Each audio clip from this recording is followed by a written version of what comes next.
Assalamualaikum warahmatullahi wabarakatuh. Welcome back to my channel. Apa kabar sales di seluruh Indonesia? Semoga kalian selalu dalam kondisi yang sehat, berkecukupan dan bahagia selalu. Di video kali ini saya mau sharing ya semacam semacam motivasi ya teman-teman. Jadi gini, banyak sekali teman-teman yang DM atau berkomentar di YouTube saya, Mas, saya itu capek jadi sales. Saya itu menyerah, hampir menyerah, Mas.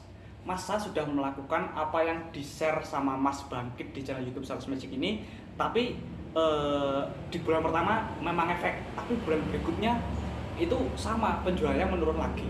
Apakah karena produk saya masih baru atau karena apa? Saya akan menjawab semuanya di video ini teman-teman. Jadi kalau misalnya kalian seorang sales, saya yakin ini mungkin bisa bermanfaat untuk kalian. Nah, jadi begini. Sebenarnya ini bukan hanya terjadi dalam dunia sales, tapi di semua bisnis dan semua pekerjaan. Semua bisnis, semua pekerjaan pasti ada yang namanya istilahnya itu titik lelah, titik jenuh, titik down, dan titik terendah. Itu pasti ada. Nah, terus begini, kalau misalnya kamu menonton video saya, nah setelah itu memutuskan untuk menjadi seorang sales kelilingan, untuk menjadi freelance ataupun jual beli online via COD ya. Nah, terus kalian di tengah jalan berpikir, wah ini untungnya kok gini-gini aja. Wah, saya sudah lama menjadi sales, tetapi kok istilahnya kok nggak ada perkembangan, nggak ada progres. Apa yang salah? Nah, seperti yang biasa saya sampaikan, coba cek produk kamu udah benar belum, marketnya udah pas belum, strategi marketingnya udah jitu belum. Kamu cek. Kalau ketiga hal ini sinkron, pasti akan terjadi selling. Nah, ini udah saya bahas berkali-kali, nggak mau saya omongin lagi di video ini. Nah, terus begini, gimana cara menyikapi hal itu? Yang harus kalian ketahui ya teman-teman, bisnis apapun, pekerjaan apapun, bukan hanya sales, itu dimulai dari nol ya, dimulai dari nol. Saya sangat memahami kalau misalnya seorang sales, apalagi sales baru, belum pernah baru dan belum ada basic sales, itu pasti akan cepat down mentalnya. Masuk ke toko, boten mas masih ada mas, saya udah belanja di grosir mas, mentalnya down, mentalnya kena teman-teman.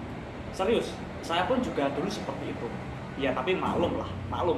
Jadi begini, kalau misalnya hal itu seperti itu gimana mas? Nah, kalau misalnya saya mensiasatinya gini, saya istirahat terlebih dahulu teman-teman. Saya mau membalikan mood saya terlebih dahulu. Ada gerakan sederhana yang bisa kalian lakukan, walaupun ini sederhana, tapi ini sangat ngefek. Kita tarik nafas, lalu kita lakukan itu teman. Kita hembuskan teman-teman. Nah, itu biasanya saya seperti itu. Jadi saya mengembalikan mood saya dulu. Saya saat masuk toko, saya harus bisa senyum, harus bisa excited. Karena kalau misalnya kalian ditolak, kalian auranya itu kan berubah. Bu, saking sales tisu bu, dari sales tisu bu, oh enggak mas, ya udah bu, makasih. Yang akan terjadi adalah seperti itu. Jangan dipaksakan saat kamu mengalami banyak penolakan. Istirahat terlebih dahulu, kembalikan mood dan kembalikan mental kalian terlebih dahulu. Hukum penjualan, dari 10 penawaran pasti ada 1-2 penjualan. Ibaratnya gini nih, ada 10 cewek, saya tembak semuanya. Ada salah satu pasti yang mau nerima saya, kayak gitu teman-teman. Jadi ini hanya perumpamaan ya teman-teman. Nah, jadi istilahnya semakin banyak kita menawarkan produk, maka kemungkinan terjadi closing juga lebih banyak. Kita menawarkan produk ke 3 orang, yang beli 1 orang. Lah kalau kita menawarkan produk ke 10 orang, ke 20 orang, otomatis kemungkinan yang membeli juga lebih banyak. Bukankah seperti itu? Nah, terus begini teman-teman. Kalau ditanya, apakah saya sudah pernah menyerah untuk menjadi seorang sales? Saya berkali-kali sudah menyerah malahan. Iya, serius, saya sudah menyerah. Waktu saya sempat berhenti juga jadi sales, karena istilahnya saya itu semacam lelah, mentalnya itu lelah, mentality saya lelah. Kalau ibaratnya itu gini teman-teman, ada pepatah yang mengatakan seperti ini. Secara mental saya sudah kehabisan tenaga, secara spiritual saya sudah mati, secara psikologis saya sangat lelah, tapi secara fisik saya tersenyum. Wow, ya seperti itu teman-teman. Jadi saya pernah ada di titik seperti itu. Nah, tapi saat saya berhenti menjadi seorang sales, saya justru kehilangan diri saya. Ya mungkin karena basic saya di dunia jual beli ya mungkin ya teman-teman. Jadi saya nggak bisa kalau nggak melakukan transaksi. Tangannya itu gatel teman-teman, kepengen nulis nota kayak gitu. Akhirnya saya memutuskan lagi, tapi kali ini saya memulai dengan energi yang baru. Ya, jadi yang namanya kalah, gagal, menyerah itu sebenarnya manusiawi. Manusiawi, nggak apa-apa. Tapi berikan batas waktu. Udahlah, saya capek, saya nggak mau jadi sales lagi. Nah, itu sebenarnya wajar sih. Tapi kembali lagi, ingat kata-kata ini teman-teman. Saat kamu ingin mengakhiri yang sudah kamu dapatkan, ya, mengakhiri atau memutus yang sudah kamu dapatkan, ingatlah saat pertama kali kamu berjuang untuk mendapatkan sesuatu itu.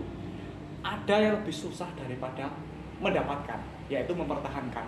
Entah itu dalam dunia pekerjaan, bisnis maupun percintaan sekalipun, seperti itu teman-teman. Hukum alamnya seperti itu.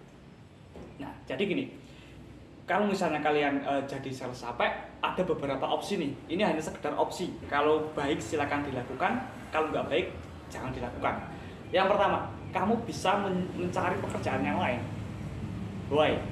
Karena sales sebenarnya adalah salah satu dari ratusan bahkan ribuan usaha.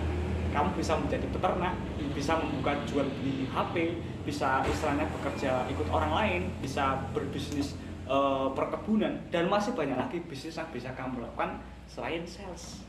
Tapi fakta yang menarik, semua orang sebenarnya adalah sales, penjual. Ah, kata siapa mas? Saya bukan sales, saya bekerja di pabrik. Ya, kamu seorang sales, kamu berjualan juga. Kamu berjualan waktu kamu, tenaga kamu, pikiran kamu abdikan di perusahaan tersebut untuk mendapatkan upah. Apakah itu bukan berjualan? Bedanya yang dijual bukan barang, tapi hal lain. Waktu, tenaga, pikiran. Seperti itu teman-teman. Jadi kamu bisa istilahnya itu mencoba bisnis lain. Kalau di sales ini nggak cocok. Tidak semua orang itu bisa jadi tentara, tidak semua orang bisa jadi polisi. Begitu juga tidak semua orang bisa menjadi sales. Seperti itu teman-teman. Nah, itu saran pertama. Terus yang kedua, kalau misalnya kamu gagal dalam sebuah usaha, tapi kamu masih yakin ini adalah passion saya yakin ini jalan saya menuju keberhasilan, menuju sesuatu yang lebih baik. Pegang terus keyakinan itu, lakukan kembali dengan cara yang berbeda. Lakukan lebih hebat daripada sebelumnya.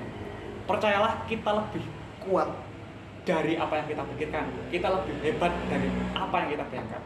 Seperti itu. Itu hanya sekedar saran ya teman-teman. Gini teman-teman. Bukan orang yang paling kuat atau yang paling pintar yang mampu untuk sukses sebenarnya. Tetapi sukses di sini adalah sukses di suatu bidang ya. Di sales misalnya. Orang yang kuat mental, orang yang cerdas itu belum tentu kuat. Akan ada dia lemah, akan ada dia menyerah.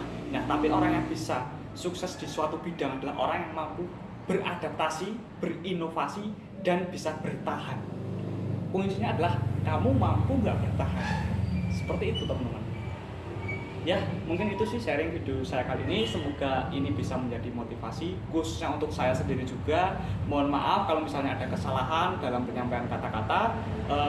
Semoga kalian semua sales di seluruh Indonesia dan para pekerja ataupun para pembisnis di seluruh Indonesia ini selalu dalam keadaan yang berkecukupan, sehat, bahagia selalu. Amin ya rabbal alamin.